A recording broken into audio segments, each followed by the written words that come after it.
আসসালামু আলাইকুম এভরিওয়ান। আজ আমি তৈরি করতে যাচ্ছি পালং শাক মূলো চিংড়ি মাছ। তো এইখানে আমি একটা কড়াই তেল চাপিয়েছি, তেলটা আমার গরম হয়ে এসছে। এখানে দেখুন একেবারে পুকুরের টাটকা চিংড়ি, ছোট ছোট কুচো চিংড়ি মাছ। এই চিংড়ির স্বাদই আলাদা, তরকারিতে দিলে অনেক স্বাদ হয়। এখানে গলদা চিংড়ি বাগদা চিংড়ি ফেল। এই চিংড়ি মাছটা খেতে দারুণ লাগে, পুকুরের টাটকা চিংড়ি খেতেই দারুণ লাগে। এখানে আমি চিংড়ি মাছটা দিয়ে দিলাম।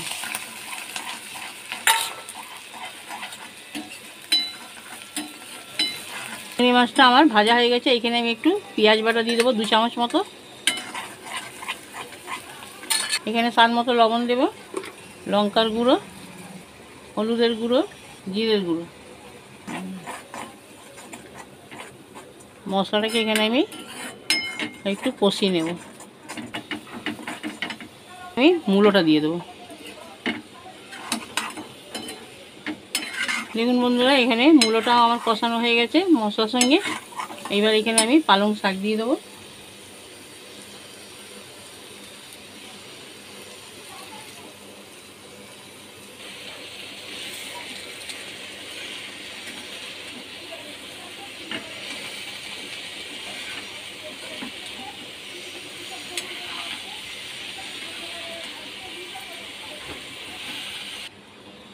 শাকটা দেওয়া হয়ে গেছে। এখানে আমি এবার এটা ঢাকা দেবো।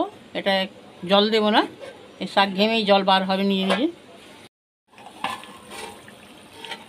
দেখুন বন্ধুরা, শাক থেকে কতটা জল বার হয়েছে। আমি একটু জল দিয়ে নিয়েতে শাকের জলেই শাক রান্না হয়ে গেছে।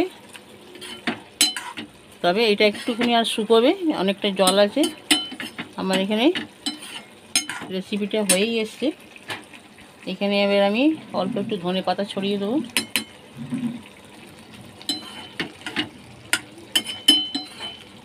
আমার এই মূলো পালং শাকের রেসিপিটা আপনাদের ভালো লাগলে, আর আপনারা যদি আমার চ্যানেলে নতুন হয়ে থাকেন ইউটিউবে, তাহলে আমার চ্যানেলটিকে সাবস্ক্রাইব করে দেবেন, লাইক কমেন্ট শেয়ার করবেন।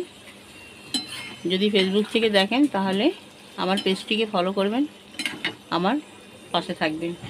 আল্লাহ হাফিজ।